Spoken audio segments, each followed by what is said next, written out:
J'aurais une bonne question pour vous. Qu'est-ce qui est jaune et qui attend? La réponse, vous allez l'avoir dans un instant.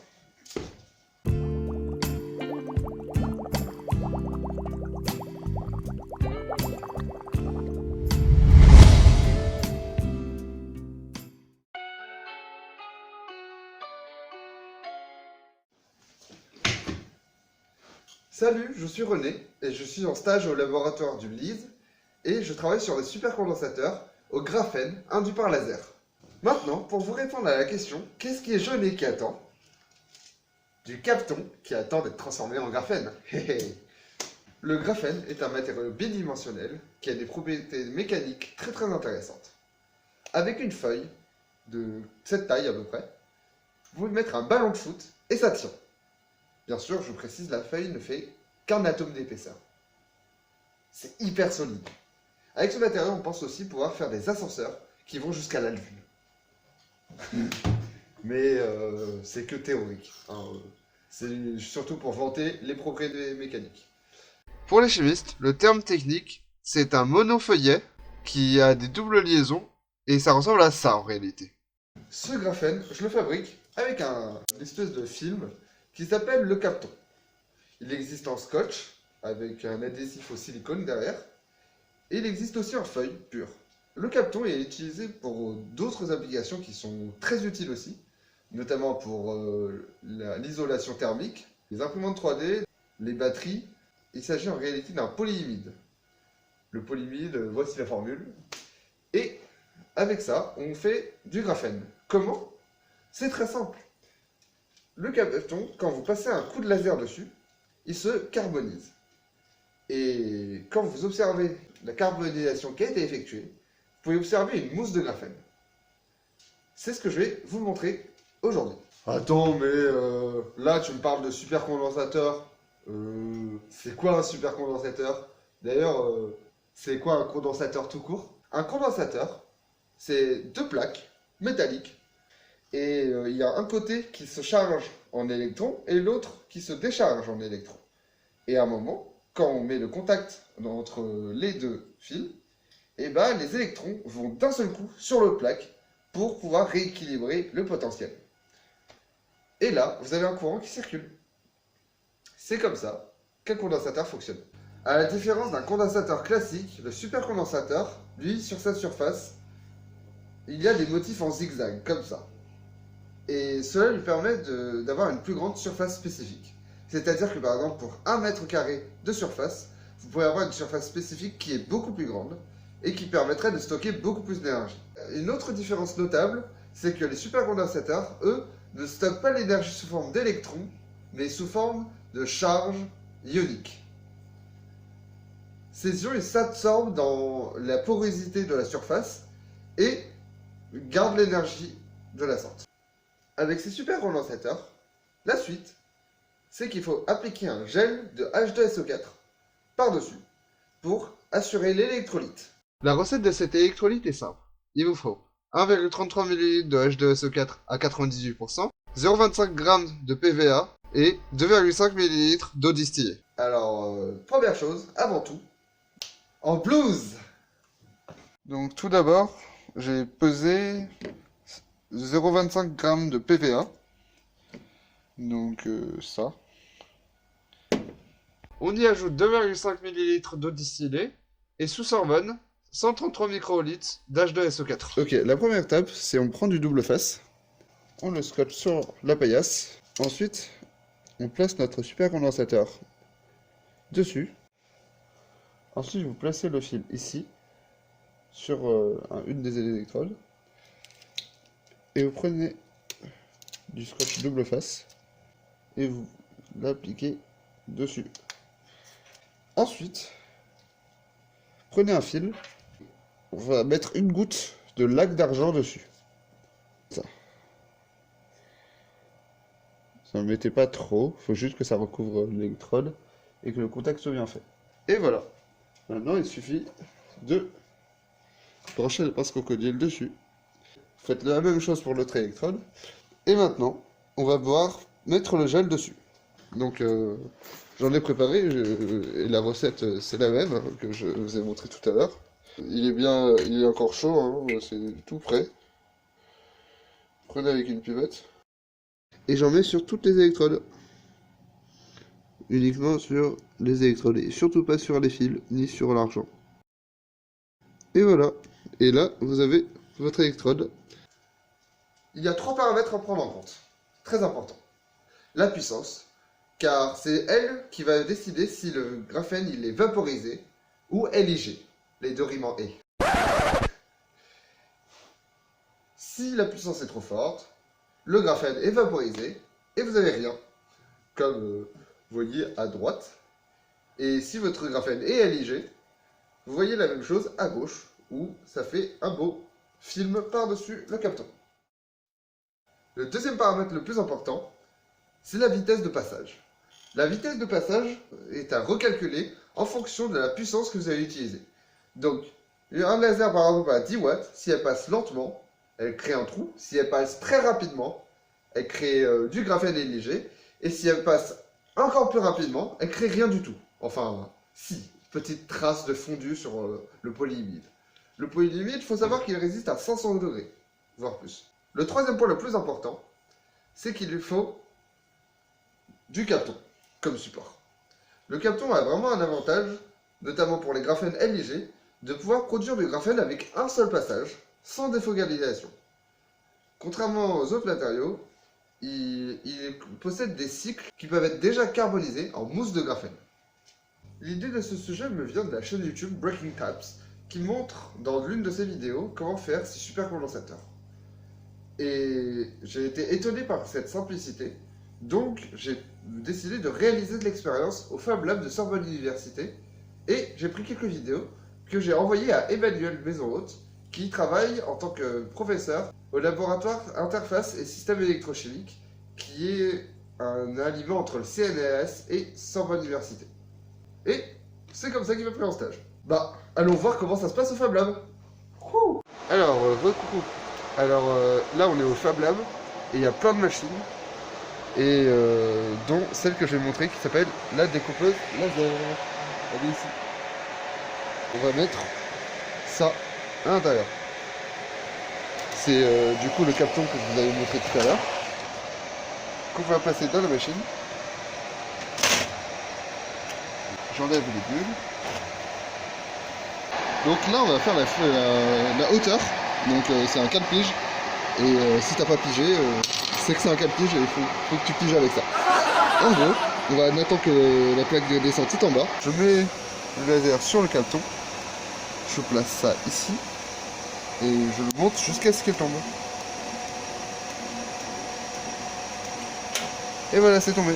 On est au point focal. Ensuite, on ferme la machine. Dans Inkscape, on choisit tout. On n'oublie pas de faire Resize Page to Selection. Et après, on fait imprimer. On ouvre le logiciel de Trotec. Et on place notre job au bon endroit. On configure en Fab Lab Capton. Capton, c'est un matériau que j'ai fabriqué. 15-10 pour celui-là. Et on lance.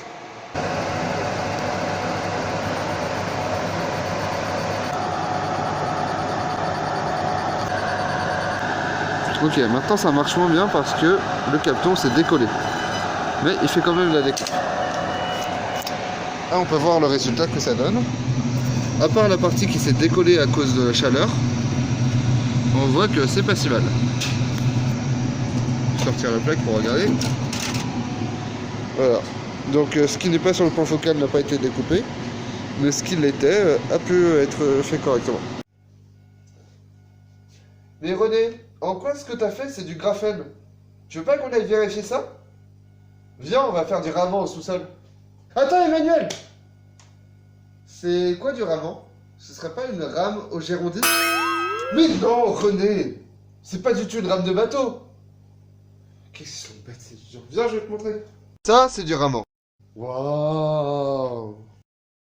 En tapant sur la matière avec un laser d'une longueur d'onde précise, on peut observer sur le spectre réémis des transitions électroniques caractéristiques de l'atome observé. On observe notamment le pic D, G et 2D, qui ce dernier nous intéresse beaucoup, car il est caractéristique des atomes sp2. Je m'appuie sur la publi dont la chaîne YouTube Breaking Tab s'appuie. Et sur cette publi, le laser utilisé pour le raman est à 514 nanomètres.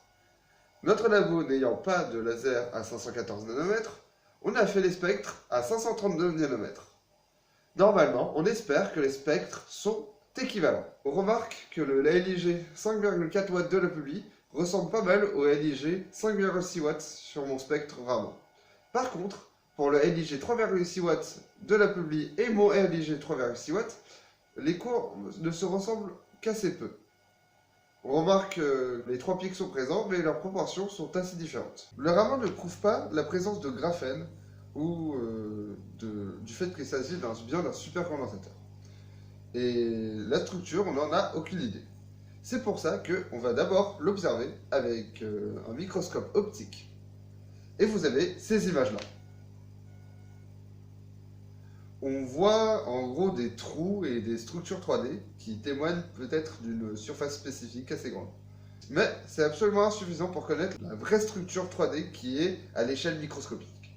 Pour cela, on va utiliser le microscope électronique à balayage. Avez-vous déjà rêvé de voyager dans un graphène LIG? Aujourd'hui, je vous propose une séance de zoomothérapie.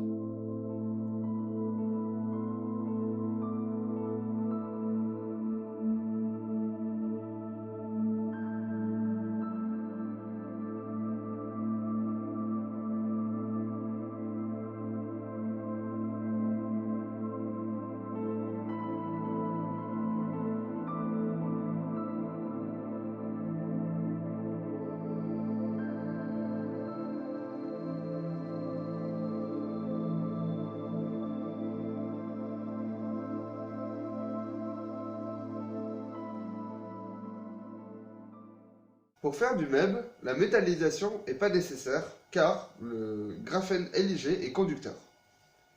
On s'attend à voir des structures en feuilles et aussi des structures avec des trous comme sur la publi.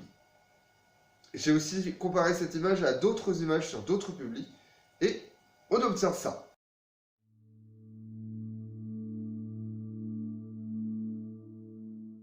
Mon image, celle-ci, et l'autre image, celle-là, se ressemblent pas mal. Au tout début de mon stage, j'utilisais un scotch de Kapton pour créer mon graphène. Et grâce au MEB, j'ai pu l'observer à 3 échelles différentes, à 1, à 5 et à 20. Et on observe la présence de billes blanches qui sont absentes sur les publis. Mais c'est quoi ces billes blanches? C'est une bonne question. Et bah heureusement, le MEB était conçu avec un EDX intégré dedans. L'EDX est une méthode qui permet de donner le numéro atomique du lieu qu'on a fixé. Et les billes blanches contiennent du silicium. Quoi? Du silicium? Mais j'entends ce que je dis là? Enfin, t'entends ce que je dis? Oula, je me donne tutoyer, mais vous voyez. Après quelques recherches, j'ai eu ma réponse. En fait, le Kapton, quand il est en scotch, l'adhésif qui est en dessous, c'est du silicone. C'est bête, c'est débile. Et voilà, et c'est pour ça que j'ai dû tout simplement passer au film Kapton pur. Et là, une trace de silicium, ça résout mon problème. L'œil que vous voyez, c'est le Kapton qui n'a pas été métallisé, donc qui est non conducteur. Et les choses non conducteurs au MEB sont chargées. C'est pour ça que vous voyez des trucs bizarres. Avec le paramètre de laser 10,4 watts, j'obtiens une épaisseur de graphène LIG de 37,5 micromètres. Cela est un peu plus épais que ce que la publi a avec un laser de 4,8 watts. Ils obtiennent une épaisseur de 25 micromètres. Pour affiner ces paramètres afin de trouver le meilleur supercondensateur possible, je vais utiliser la voltammétrie cyclique, donc la CV, et la charge-décharge galvanostatique, donc la GCD.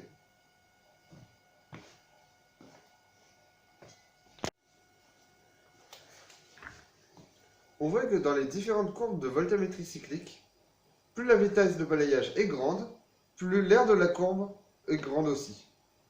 On voit aussi que cette courbe est de moins en moins carrée. Et cela est dû à l'absorption des ions sur la surface. On a fait ensuite une stabilité en cyclage qui est une voltammétrie cyclique, donc CV, avec 10 milliscans.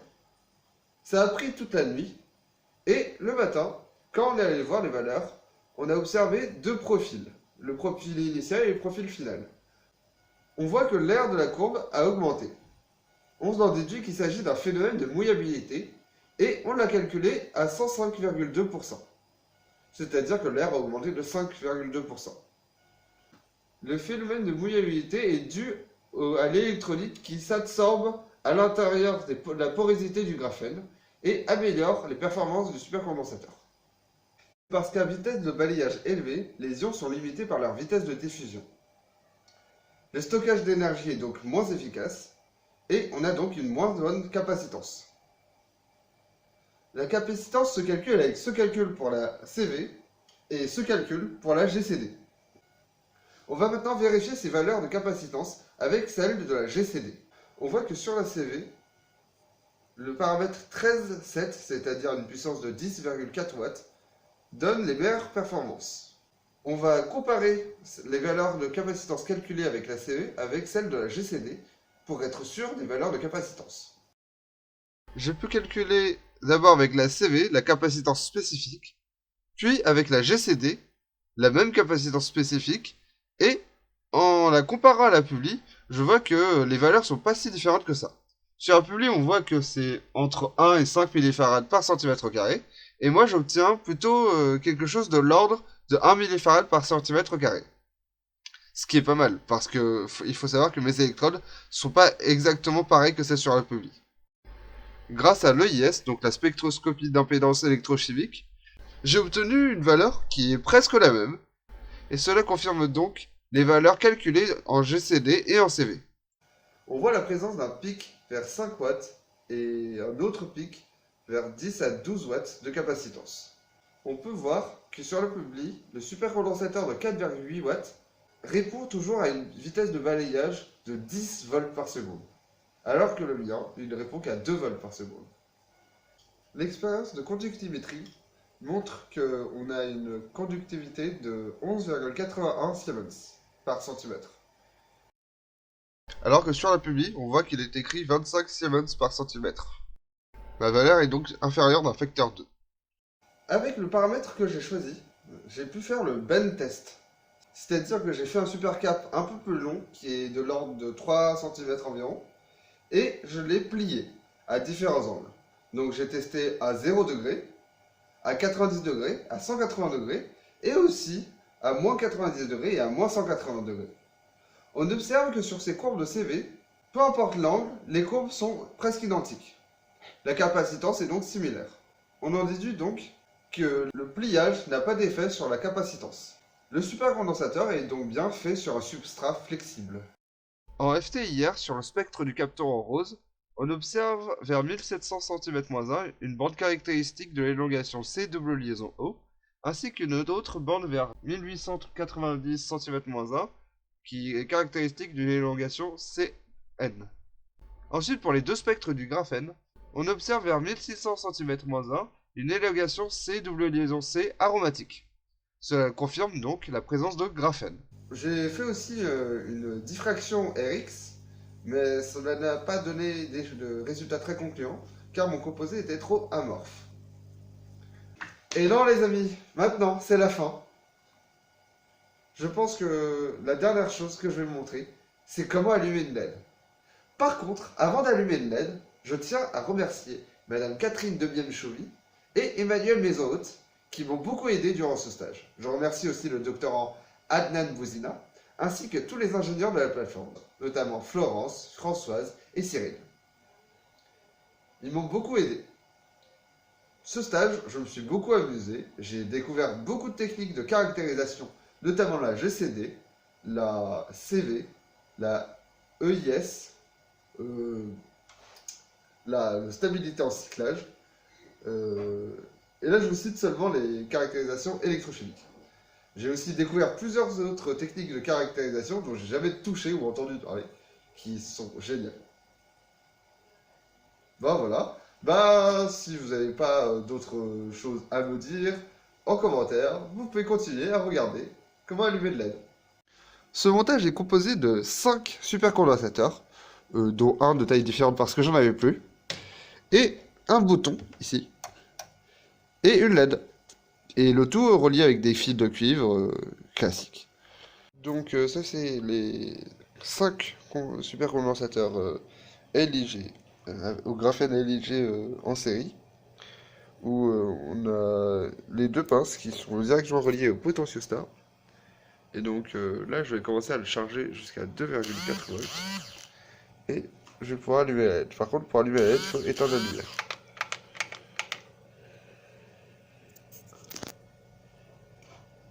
Hop. Vous allez voir, je vais allumer la LED. Et on compte le temps, combien de temps la LED tient. 1, 2, 3, 4, 5, 6, 7, 9. On peut tenir l'attention, on peut regarder l'attention. 12, 13, 14, 15, 16, 17, 18, 19, 20, 21, 22, 23, 24, 26, 27, 28. 30. Je dirais que là, on voit plus trop la LED à l'œil nu. Donc, on voit bien que c'est quand même, si on regarde avec le téléphone, c'est toujours allumé, mais dans la réalité, on voit plus trop la lumière qui sort de loin. Voilà, on considère que c'est éteint. Donc, environ 30 secondes de LED. C'est pas mal. Voilà.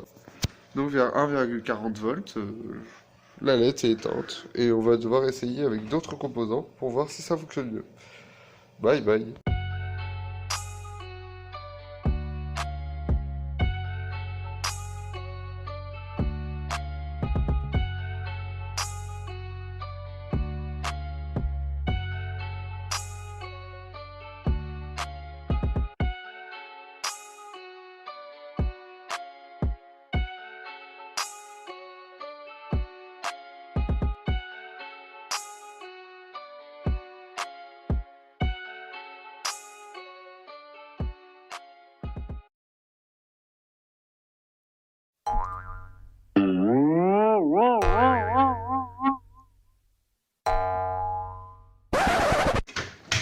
Bonjour, moi c'est René et je suis au stage au LIS, au graphène, induit par laser, c'était pas si compliqué.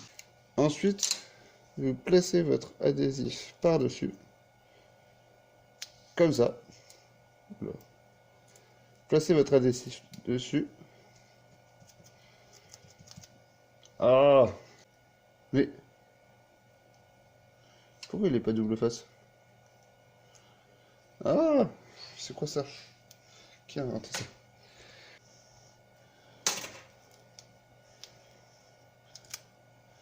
Ah non! J'ai un problème, le truc il ne colle pas. Mais non!